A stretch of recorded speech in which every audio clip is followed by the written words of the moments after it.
What's up, everybody? This is John with Archer Film. This next movie is Late Night with the Devil.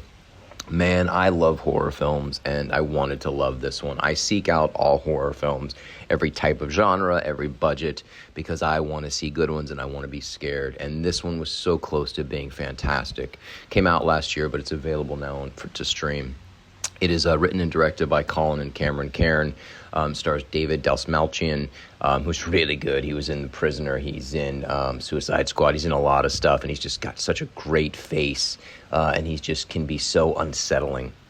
And this movie, it basically takes place at a talk show, like a Johnny Carson type talk show, with the host sort of having a fall from grace, who is trying to get his mojo back. His wife has died, and he's doing this sort of event show on Halloween night where it's going to be live. And he's got a young girl, supposedly, who was possessed by a demon. He's got a skeptic, and he's got a psychic.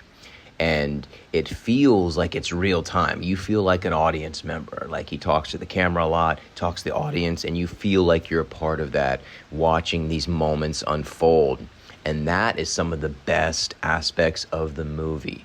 It kind of lulls you in with the suspense and grabs a hold of you and doesn't let go.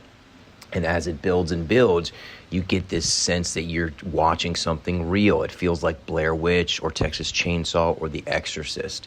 These movies that sort of, they lull you into the story and they don't let go. The other thing with those 70s movies was the casting of adults in adult roles.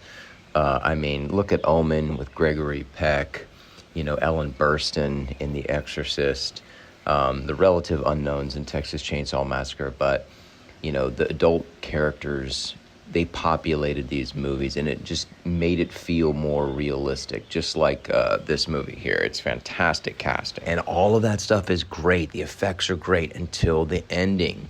Instead of having a deeply disturbing ending like those films that I just mentioned, it goes for a big, over-the-top Hollywood CGI, like using modern CGI to wrap up the movie, and in my opinion, ruins the whole thing. There's these great moments with power of suggestion, and you're wondering if that's what I'm watching here. It's someone suggesting the horror to someone else and kind of tricking them, and that stuff is really intriguing, and you feel like they could get away with a lot, and they can accomplish a lot using that sort of technique.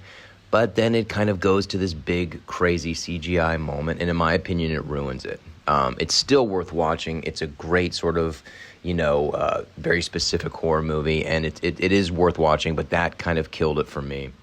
So I still recommend it, but, that ending just took me completely out of it and made me not want to watch it again, honestly. All right, that is it. Thanks for watching. I'll see you tomorrow.